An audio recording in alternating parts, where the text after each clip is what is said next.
I already have a video showing how I made Kunun Zaki for the first time. And although that recipe is still perfect, this one I'm about to share has a few extra touches for that rich, creamy finish. If you've never tried it this way, then you're in for a treat. Kunun Zaki is one of those drinks that brings back memories of hot afternoons in ABU Zaria, noisy family gatherings, and that first cold sip that cools your whole body. But what's the secret to making it creamy and full of flavor? Well, you're about to find out.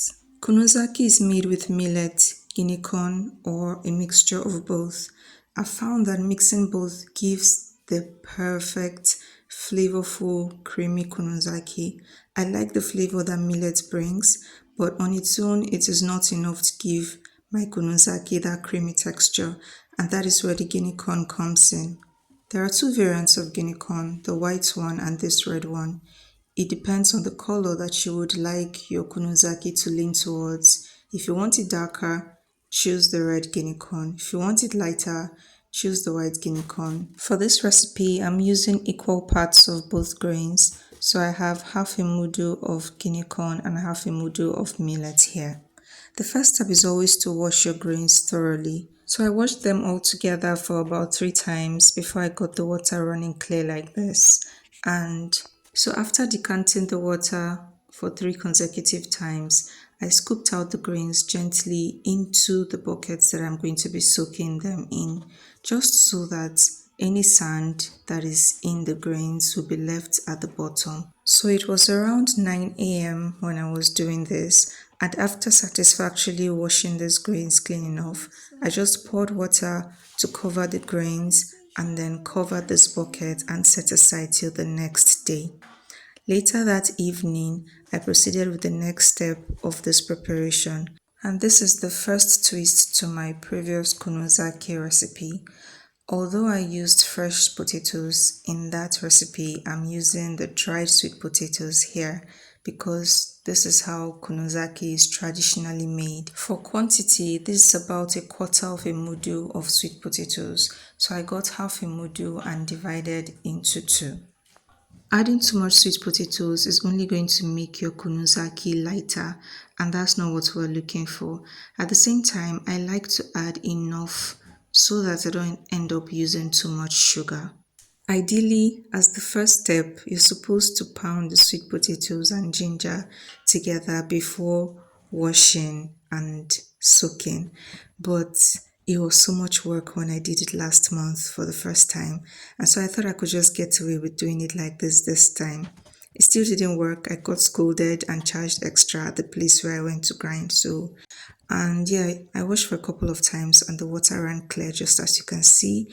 For ginger, I'm using this 1000 naira dried ginger.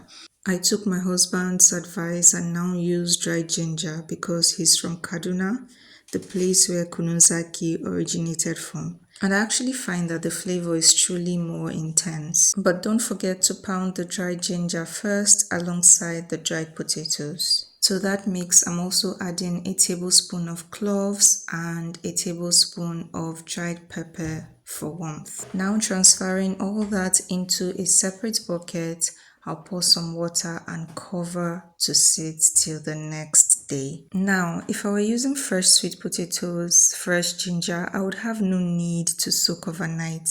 But soaking them overnight like this and getting them fermented like this totally improved the taste, the texture, the flavor of my konozaki. How about the beneficial bacteria from fermentation that is great for your gut?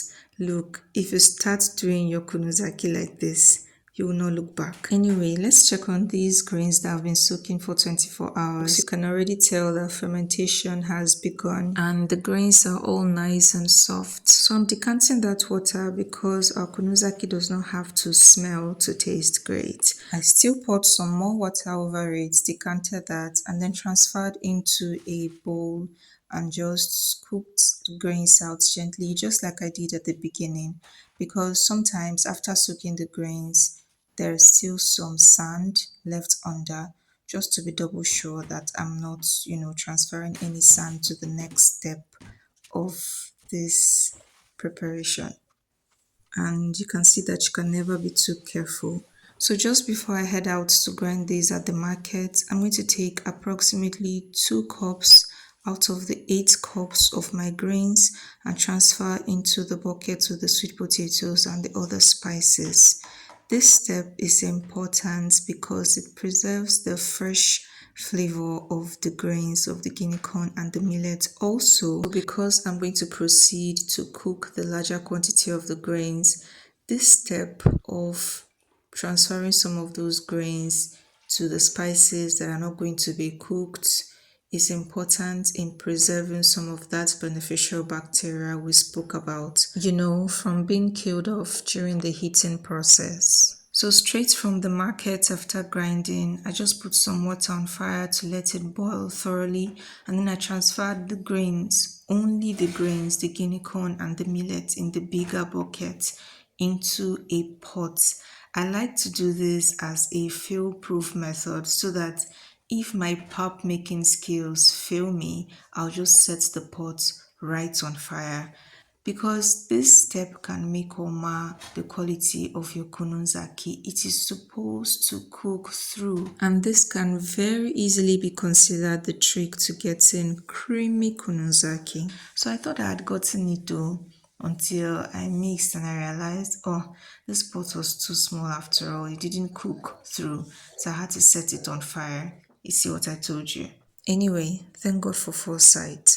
So I just needed to stare at close intervals and monitored closely so that it didn't start to boil and spill over. It really didn't need to boil anyway. I just needed it to cook thoroughly, and you can see from the color that it is. So I allowed it cool for a couple of hours, and then we're almost done really. I turned that into a bigger bucket because it's time to mix this with the content of the smaller buckets that we ground. So what adding this second mix does is to balance the texture of the cooked grains that cooked like pap. You can see that it's already, lighter, but I'm still going on to add a bit of water because Kunun Zaki is meant to be a light drink. It's not necessarily thick, and for it to be able to pass through my cheesecloth, it has to be light enough. Light but creamy, if you know what I mean. But you must resist the temptation to add a lot of water at this point. And on that note, you see this extra water I'm about to add? It was totally unnecessary. I shouldn't have. It was getting late. The children were hovering all around me. The process of making Kunun Zaki is quite tedious and takes days. And so I just wanted to do it and get it over with. I wanted to be sure that I would not have any difficulty sieving this with the cheesecloth. So I just went ahead and added that extra water. So all I'm saying is, after turning the sweet potato mix into your cooked grains, you want to stir thoroughly and be sure that you really need water. And if you must add water, add sparingly. I know some type of kunu that is not necessarily smooth, so they don't use a cheesecloth to sieve. But if you're making Kunun Zaki, especially creamy Kunun Zaki, there cannot be any grit in it. You have to make sure that you use a cheesecloth to sieve properly. It just has to be smooth, and that's what will give it its creamy texture. Almost completely done here, and I'm just going to add about 2 cups of sugar to this approximately 20 liters of Kunu. Make sure to stir that well to get it to dissolve properly. I bought this long wooden spatula because of Kunun Zaki. It just makes the work really more enjoyable, better. And yeah, from here, all you need to do is bottle this up and chill and enjoy. Kunun Zaki is best served chill. You know that one that has some ice in it? So yes, put it in the freezer, let it chill. And that's it. Creamy, comforting Kunun Zaki with a touch of love in every sip. If you've made Kunun Zaki before, try this version and tell me if it doesn't hit differently. And if it's your first time, well, Welcome to your new favorite homemade drink. I haven't stopped making this drink since the first time in November last year. I made it at Christmas. I make it almost every month and my family loves it. But you see this improved recipe I just shared with you? This is the one I'm keeping. Please do feel free to share this video with anyone you think needs to see it to start making their own Kunun Zaki. Please don't forget to give me a thumbs up if you like this recipe. Leave me a comment because I will always reply. And subscribe for more simple and nostalgic recipes like this. And I hope I see you in the next one. Take care of yourselves and bye.